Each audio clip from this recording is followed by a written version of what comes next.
আসসালামু আলাইকুম। আজকের দ্বিতীয় ক্লাসে সবাইকে স্বাগতম। আজকে আমাদের ক্লাসে আলোচনা করা হবে স্বাস্থ্যকর অভ্যাস গঠন, অভ্যাস পরিবর্তনের মনোবিজ্ঞান, লক্ষ্য নির্ধারণে স্মার্ট নীতি, specific, measurable, achievable, relevant, time bound, অগ্রগতি পর্যবেক্ষণ এবং উদযাপন, প্রতিবন্ধকতা মোকাবেলা এবং প্রেরণা বজায় রাখা। অভ্যাস পরিবর্তনের মনোবিজ্ঞান হলো একটি জটিল কিন্তু আকর্ষণীয় বিষয়, যা আমাদের দৈনন্দিন জীবনের গুরুত্বপূর্ণ অংশকে নিয়ন্ত্রণ করে। অভ্যাস হলো আমাদের মস্তিষ্কের নিউরাল পাথওয়েতে গেঁথে যাওয়া পুনরাবৃত্ত আচরণ, যা প্রায়শই অচেতনভাবে ঘটে। অভ্যাস পরিবর্তন করা কঠিন হতে পারে, কিন্তু মনোবিজ্ঞানীরা এমন কিছু কৌশল ও মডেল চিহ্নিত করেছেন যা এই প্রক্রিয়াকে সহজ করতে পারে। অভ্যাসের চক্র। অভ্যাস পরিবর্তনের মনোবিজ্ঞান বোঝার জন্য অভ্যাসের চক্র, হ্যাবিট লুপ সম্পর্কে জানা গুরুত্বপূর্ণ। এই চক্রের তিনটি প্রধান অংশ রয়েছে। উদ্দীপক। উদ্দীপক এটি একটি সংকেত বা ট্রিগার যা একটি অভ্যাস শুরু করে। উদাহরণস্বরূপ, সকালে ঘুম থেকে ওঠার পর কফি মেশিনের গন্ধ কফি পান করার অভ্যাসের উদ্দীপক হতে পারে। 2. অনুক্রিয়া, রুটিন। এটি একটি প্রকৃত অভ্যাসগত আচরণ। উপরের উদাহরণে কফি তৈরি করা এবং পান করা হলো অনুক্রিয়া। পুরস্কার। 3. পুরস্কার বা রিওয়ার্ড। এটি হলো অভ্যাসের ফলাফল যা মস্তিষ্ককে অভ্যাসটি পুনরাবৃত্তি করতে উৎসাহিত করে। কফি পান করার ফলে প্রাপ্ত শক্তি এবং সতর্কতা হলো পুরস্কার। অভ্যাস পরিবর্তনের কৌশল। সচেতনতা বা অ্যাওয়ারনেস। প্রথম ধাপ হলো আপনার অভ্যাস সম্পর্কে সচেতন হওয়া। আপনি কখন এবং কেন এই অভ্যাসটি করেন তা চিহ্নিত করা। ট্রিগার পরিবর্তন, চেঞ্জ দ্য কিউ। যদি সম্ভব হয় অভ্যাসের ট্রিগার পরিবর্তন করার চেষ্টা করুন।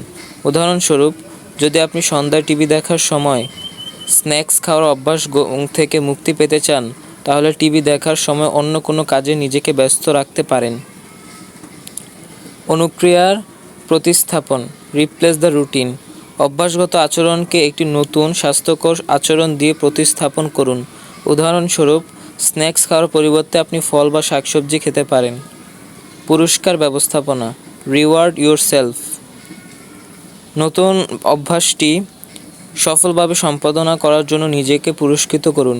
এটি আপনাকে নতুন অভ্যাসটিতে অটল থাকতে সাহায্য করবে।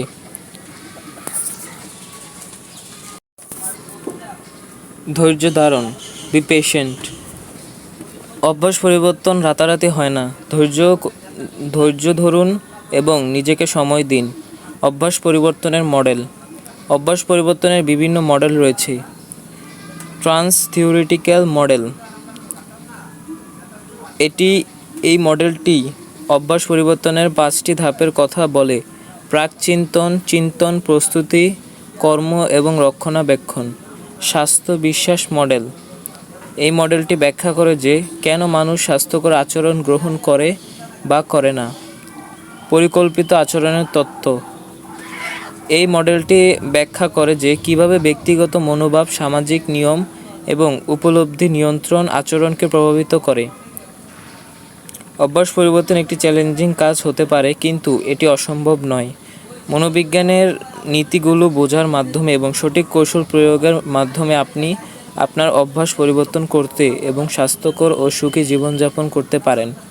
স্মার্ট নীতি হলো লক্ষ্য নির্ধারণের একটি কার্যকর কাঠামো যা আপনাকে সুনির্দিষ্ট, পরিমাপযোগ্য, অর্জনযোগ্য, প্রাসঙ্গিক এবং সময়সীমার মধ্যে লক্ষ্য নির্ধারণ করতে সাহায্য করে। এই নীতিটি ব্যক্তিগত, শিক্ষাগত, পেশাগত বা যে কোনো ক্ষেত্রে লক্ষ্য অর্জনের জন্য কার্যকর হতে পারে।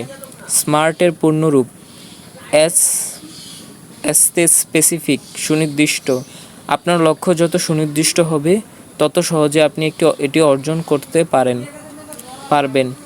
অস্পষ্ট লক্ষ্যের পরিবর্তে স্পষ্ট এবং সুনির্দিষ্ট লক্ষ্য নির্ধারণ করুন। উদাহরণ: আমি ওজন কমাবো। অস্পষ্ট। এর পরিবর্তে আমি 3 মাসে 5 কেজি ওজন কমাবো। সুনির্দিষ্ট। এম ফর মেজারেবল, পরিমাপযোগ্য। আপনার লক্ষ্য পরিমাপযোগ্য হওয়া উচিত যাতে আপনি আপনার অগ্রগতি ট্র্যাক করতে পারেন এবং প্রয়োজনীয় সমন্বয় করতে পারেন। উদাহরণ, আমি নিয়মিত ব্যায়াম করব। অপরিমাপযোগ্য, এর পরিবর্তে আমি প্রতি সপ্তাহে 5 দিন 30 মিনিট করে ব্যায়াম করব। পরিমাপযোগ্য। এ ফর অ্যাচিভেবল, অর্জনযোগ্য। আপনার লক্ষ্য অর্জনযোগ্য হওয়া উচিত। অবাস্তব লক্ষ্য নির্ধারণ করলে আপনি হতাশ হতে পারেন এবং লক্ষ্য অর্জনের প্রচেষ্টা বন্ধ করে দিতে পারেন। উদাহরণ, আমি 1 মাসে বাংলায় সব বই পড়ে শেষ করব। অবাস্তব, এর পরিবর্তে আমি 1 মাসে 2টি বাংলা বই পড়ে শেষ করব। অর্জনযোগ্য। আর ফর রিলেভেন্ট, প্রাসঙ্গিক। আপনার লক্ষ্য হওয়া আপনার সামগ্রিক জীবনের লক্ষ্য এবং মূল্যবোধের সাথে প্রাসঙ্গিক হওয়া উচিত। উদাহরণ, যদি আপনার লক্ষ্য হয় একজন সফল লেখক হওয়া, তাহলে আমি প্রতিদিন 500 শব্দ লিখব। প্রাসঙ্গিক, লক্ষ্যটি আপনার জন্য উপযুক্ত হবে। টি ফর টাইম বাউন্ড, সময়সীমার মধ্যে। আপনার লক্ষ্য অর্জনের জন্য একটি নির্দিষ্ট সময়সীমা থাকা উচিত। এটি আপনাকে আপনার লক্ষ্য অর্জনের মনোযোগী এবং দায়বদ্ধ থাকতে সাহায্য করবে। উদাহরণ, আমি পরীক্ষায় ভালো করব। সময়সীমা নেই। এর পরিবর্তে আমি 3 মাস পরে যে পরীক্ষা হবে তাতে 80% নম্বর পাব। সময়সীমার মধ্যে। স্মার্ট নীতি প্রয়োগের উপকারিতা। সুস্পষ্ট নীতি। স্মার্ট নীতি আপনাকে সুস্পষ্ট লক্ষ্য নির্ধারণ করতে সাহায্য করে যা আপনার মনোযোগ এবং প্রচেষ্টাকে সঠিক দিকে পরিচালিত করে। অগ্রগতি পরিমাপ। পরিমাপযোগ্য লক্ষ্য আপনাকে আপনার অগ্রগতি ট্র্যাক করতে এবং প্রয়োজনে সমন্বয় করতে সাহায্য করে। অর্জনের প্রেরণা। অর্জনযোগ্য লক্ষ্য আপনাকে প্রেরণা দেয় এবং লক্ষ্য অর্জনে আত্মবিশ্বাসী করে তোলে। লক্ষ্যের প্রতি দায়বদ্ধতা। সময়সীমার মধ্যে লক্ষ্য নির্ধারণ আপনাকে লক্ষ্যের প্রতি দায়বদ্ধ করে তোলে এবং সময় মতো লক্ষ্য অর্জনে সহায়তা করে। স্মার্ট নীতি অনুসরণ করে লক্ষ্য নির্ধারণ করলে আপনি আপনার লক্ষ্য অর্জনে সফল হওয়ার সম্ভাবনা অনেক বাড়িয়ে দিতে পারেন। অগ্রগতি পর্যবেক্ষণ এবং উদযাপন। ব্যক্তিগত উন্নয়ন এবং লক্ষ্য অর্জনের একটি গুরুত্বপূর্ণ অংশ। এটি আপনাকে আপনার অগ্রগতির প্রতি সচেতন থাকতে, প্রেরণা বজায় রাখতে এবং অর্জনের জন্য নিজেকে পুরস্কৃত করতে সাহায্য করে। অগ্রগতি পর্যবেক্ষণের কৌশল। লক্ষ্য এবং মাইলফলক নির্ধারণ। আপনার লক্ষ্যকে ছোট ছোট পরিমাপযোগ্য মাইলফলকে ভাগ করুন।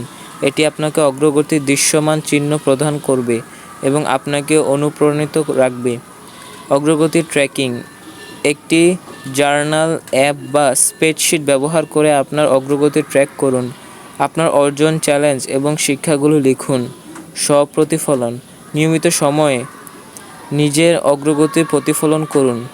আপনি কি ভালো করছেন, কোথায় উন্নতি করছেন এবং আপনার লক্ষ্যের দিকে কিভাবে এগিয়ে যাচ্ছেন তা বিবেচনা করুন। বিশ্বস্ত ব্যক্তির সাথে শেয়ার করা। আপনার লক্ষ্য এবং অগ্রগতি আপনার পরিবার, বন্ধু বা মেন্টরের সাথে শেয়ার করুন। তারা আপনাকে সমর্থন, উৎসাহ ও প্রতিক্রিয়া দিতে পারে। উদযাপনের গুরুত্ব। প্রেরণা বৃদ্ধি। অগ্রগতি উদযাপন আপনার প্রেরণা বৃদ্ধি করে এবং আপনাকে আপনার লক্ষ্যের দিকে এগিয়ে যেতে উৎসাহিত করে। আত্মবিশ্বাস বৃদ্ধি। আপনার অর্জন উদযাপন আপনার আত্মবিশ্বাস বাড়ায় এবং আপনাকে আরও বড় চ্যালেঞ্জ মোকাবেলা করতে সাহস দেয়। ইতিবাচক শক্তি। উদযাপন ইতিবাচক শক্তি এবং আনন্দ নিয়ে আসে যা আপনাকে মানসিকভাবে সুস্থ রাখতে সাহায্য করে। অভ্যাস গঠনের সহায়তা। নিয়মিত অগ্রগতি উদযাপন আপনাকে নতুন অভ্যাস গঠনে এবং সেগুলো বজায় রাখতে সাহায্য করে। উদযাপনের উপায়। ছোট পুরস্কার। প্রতিটি মাইলফলক অর্জনের পর নিজেকে ছোট ছোট পুরস্কার দিন। এটি একটি সিনেমা দেখা, প্রিয় খাবার খাওয়া বা একটি নতুন বই কেনা হতে পারে। অন্যদের সাথে শেয়ার করা। আপনার অর্জন আপনার প্রিয়জনদের সাথে শেয়ার করুন এবং তাদের সাথে আনন্দ উদযাপন করুন। নিজেকে সময় দেওয়া। আপনার অর্জন উপলক্ষে নিজেকে কিছু সময় দিন। একটি গরম স্নান করুন, আপনার প্রিয় শখের কাজ করুন বা শুধু ব্যায়াম করুন। সামাজিক যোগাযোগ মাধ্যমে শেয়ার করা। আপনি চাইলে আপনার অর্জন সামাজিক যোগাযোগ মাধ্যমে শেয়ার করতে পারেন। এটি আপনাকে অন্যদের কাছ থেকে সমর্থন এবং উৎসাহ পেতে সাহায্য করতে পারে। উদাহরণ, ধরুন আপনার লক্ষ্য হলো 3 মাসে 5 কেজি ওজন কমানো। আপনি প্রতি সপ্তাহে আপনার ওজন এবং খাদ্য তালিকা এবং ব্যায়ামের অভ্যাস ট্র্যাক করতে পারেন। যদি আপনি 1 কেজি ওজন কমানোর মাইলফলক অর্জন করবেন, তখন নিজেকে একটি ছোট পুরস্কার দিতে পারেন, যেমন একটি নতুন জুতো কেনা বা একটি সিনেমা দেখা। মনে রাখবেন, অগ্রগতি পর্যবেক্ষণ এবং উদযাপন একটি ব্যক্তিগত বিষয়। আপনার জন্য কী কাজ করে তা খুঁজে বের করুন এবং এমন একটি পদ্ধতি তৈরি করুন যা আপনাকে আপনার লক্ষ্য অর্জনে অনুপ্রাণিত এবং মনোযোগী রাখে। প্রতিবন্ধকতা মোকাবেলা এবং প্রেরণা বজায় রাখা জীবনের একটি অপরিহার্য অংশ। আমাদের সকলের জীবনেই বাধা আসে, তবে সঠিক মানসিকতা এবং কৌশলের মাধ্যমে আমরা সেগুলোকে অতিক্রম করতে এবং আমাদের লক্ষ্যের দিকে এগিয়ে যেতে পারি। প্রতিবন্ধকতা মোকাবেলার কৌশল। প্রতিবন্ধকতাকে স্বীকার করুন। প্রথম ধাপ হলো প্রতিবন্ধকতার অস্তিত্ব স্বীকার করা। এটিকে অস্বীকার করার পরিবর্তে এটির মুখোমুখি হওয়া এবং এটি কিভাবে আপনাকে প্রভাবিত করছে তা বোঝার চেষ্টা করুন। সমস্যা সমাধানের দৃষ্টিভঙ্গি গড়ে তুলুন। প্রতিবন্ধকতা একটি সমস্যা হিসেবে দেখুন যার সমাধান আপনি খুঁজে বের করতে পারেন। সমস্যা সমাধানের জন্য বিভিন্ন দৃষ্টিভঙ্গি এবং কৌশল বিবেচনা করুন। সহায়তা চাইলে দ্বিধা করবেন না। প্রয়োজনে বন্ধু, পরিবার, পরামর্শদাতা বা পেশাদারের কাছ থেকে সহায়তা চান। কথা বলা এবং সমর্থন পাওয়া আপনাকে মানসিকভাবে শক্তিশালী করতে পারে। একবারে একটি ধাপ এগিয়ে যান। বড় প্রতিবন্ধকতাগুলোকে ছোট ছোট পরিচালনাযোগ্য ধাপে ভাগ করুন।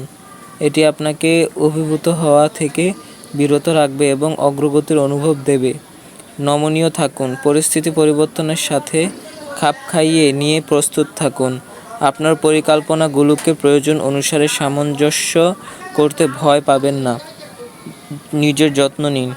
পর্যাপ্ত ঘুম, স্বাস্থ্যকর খাবার খাওয়া, নিয়মিত ব্যায়াম করা এবং মানসিক চাপ কমানোর কৌশলগুলো অনুশীলন করা আপনাকে মানসিক এবং শারীরিকভাবে শক্তিশালী রাখবে। প্রেরণা বজায় রাখার কৌশল। লক্ষ্য স্মরণ রাখুন। আপনার লক্ষ্য কী এবং কেন আপনি এটি অর্জন করতে চান তা সব সময় মনে রাখুন। এটি আপনাকে কঠিন সময়েও এগিয়ে যেতে অনুপ্রাণিত করবে। অগ্রগতি উদযাপন করুন। ছোট ছোট অর্জনগুলো উদযাপন করুন। এটি আপনাকে ইতিবাচক শক্তি দেবে এবং আপনার আত্মবিশ্বাস বাড়াবে। প্রেরণামূলক ব্যক্তিদের সাথে নিজেকে ঘিরে রাখুন। এমন ব্যক্তিদের সাথে সময় কাটান যারা আপনাকে উৎসাহিত এবং সমর্থন করে। অনুপ্রেরণামূলক সামগ্রী পড়ুন বা দেখুন। অনুপ্রেরণামূলক বই, নিবন্ধন, ভিডিও বা পডকাস্ট আপনার প্রেরণা বাড়াতে সাহায্য করতে পারে। বিরতি নিন এবং বিশ্রাম নিন। ক্রমাগত কাজ করা আপনাকে ক্লান্ত এবং নিরুৎসাহিত করে তুলতে পারে। নিয়মিত বিরতি নিন এবং বিশ্রাম নিন। নিজের প্রতি সদয় হন। নিজের ভুল বা ব্যর্থতার জন্য নিজেকে অতিরিক্ত সমালোচনা করবেন না। মনে রাখবেন, প্রতিটি ব্যর্থতা থেকে শিক্ষা নেওয়া যায়। উদাহরণ, একজন শিক্ষার্থী যার লক্ষ্য হলো উচ্চ শিক্ষা অর্জন করা, কিন্তু আর্থিক অসুবিধার কারণে সে বাধার সম্মুখীন হচ্ছে। সে এই প্রতিবন্ধকতা মোকাবেলার জন্য বিভিন্ন বৃত্তি এবং আর্থিক সহায়তার সুযোগ খুঁজে বের করতে পারে। পার্ট টাইম কাজ করতে পারে অথবা তার পরিবার ও বন্ধুদের কাছ থেকে সহায়তা চাইতে পারে। সে তার অগ্রগতি ট্র্যাক করতে পারে এবং ছোট ছোট অর্জনগুলো উদযাপন করতে পারে। সে অনুপ্রেরণামূলক গল্প পড়তে পারে এবং তার লক্ষ্য অর্জনের জন্য প্রতিদিন নিজেকে অনুপ্রাণিত করতে পারে। মনে রাখবেন, প্রতিবন্ধকতা জীবনের একটি স্বাভাবিক অংশ। সঠিক মানসিকতা বা কৌশলের মাধ্যমে আপনি যে কোনো প্রতিবন্ধকতা অতিক্রম করতে এবং আপনার লক্ষ্য অর্জন করতে পারেন।